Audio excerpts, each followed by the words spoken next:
Kangaroo कोर्टे बापा पुओ दादा को एक विद्युत खुंटर बांधि निस्तुक माड़ मारी ग्रामवासी। खबर पाई घटनास्थल में टाउन थाना पुलिस ए 3 जन को उद्धार करथिला। प्रेमजनित घटना को केन्द्र करी एभली अमानुषिक कांड घटा जाइतिबा अभियोग आसी। स्थानीय तकतपुर अंचल जनक युवती 8 वर्ष तले विवाह करथिले।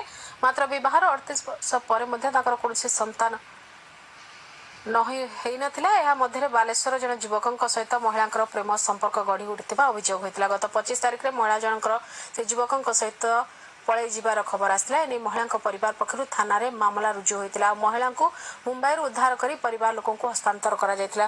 मात्र गतकाली महिला फोन रु युवकों को डकाइथिले। खबर पाई युवक और तांका बापा दादा को धरी गांव को आसथिले। महिला परिवार लोके और ग्रामवासी युवक और तांका संपर्क को अमानुषिक भावे एक खुंटर बांधि निस्तुक माड़ मारिथिले।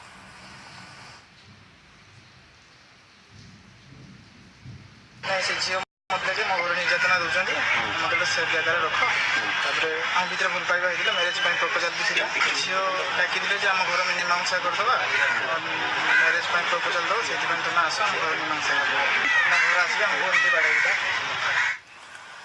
गंजाम जिलार बड़गड़ थाना अंतर्गत